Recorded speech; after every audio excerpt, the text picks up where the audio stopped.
Hello, gentlemen, and welcome to another Pallavi Market Research video.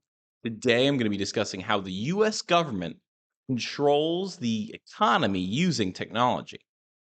Now, this isn't just me speculating, this is backed up by this thing called the Invention Secrecy Act of 1951.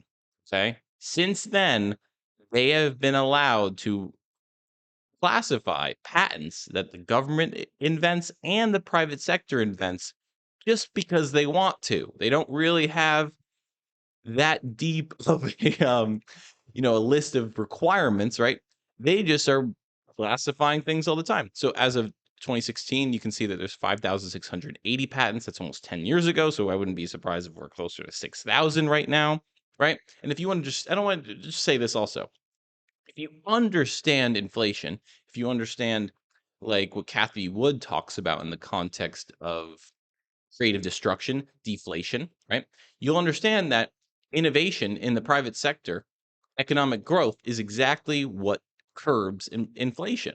So it's strange that we live in this inflationary time where interest rates are staying where they are and the economy is obviously like we talked about, we're still in this inverted yield curve for the longest time ever.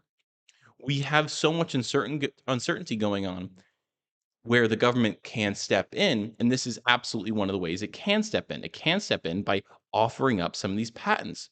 And the idea that these patents, when they're classified, haven't affected our global economy is just not true.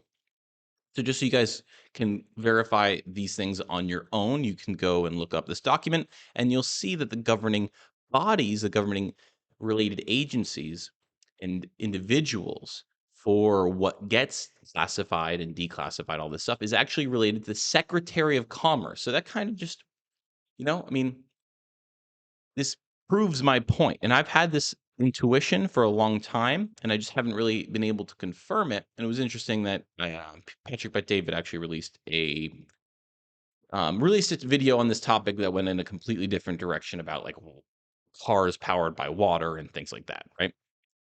So, my core point for this video is that modern private sector innovation is not innovation at all. It is a process of remixing and reintegrating government inventions. Now, let's think about the iPhone, which is arguably the most important invention of our entire lifetimes, or maybe any lifetime, right? And if we look at the components that are invented by the government versus invented by Apple, you'll be kind of surprised to see, I think a lot of people would be, at least somewhat shocked to see that how few of the technologies are actually invented by Apple and are invented by the government, right? So semiconductors, lithium-ion batteries, touchscreen, there's a Gorilla Glass, the glass that it uses, Bluetooth, like this, the entire modern world, guys, is built on top of inventions that are created by the US government. I mean, and this is fine. There's nothing really wrong with this, but it's just something you need to be aware of because with this kind of responsibility that the government has in protecting us, right? And in innovating in government technology in the context of protecting for its people, right? That is the purpose. We are the taxpayers who are actually paying for these inventions and for those 5,600 patents to be existing in the first place. Because I don't know if you know this, but when 1951, since before 1951, more than 25% of 25 cents, I should say, of every $1 that you give the US government is going directly to military spending into um, departments that are absolutely 100% researching and developing all of these things. And I don't, you know what? I don't actually think that this is necessarily a bad thing either. It's just the fact that they treat us with such little respect and they're kind of on one of these Hanlon razor situations right now, where it's like, be, with given this set of facts, they're either stupid for not helping us and using the patents to stimulate the economy and to curb inflation, or they're some malintent, right? Or they're bad. And I think that they're probably just stupid. Maybe a combination of both. Probably a combination of both. I actually think that's probably true.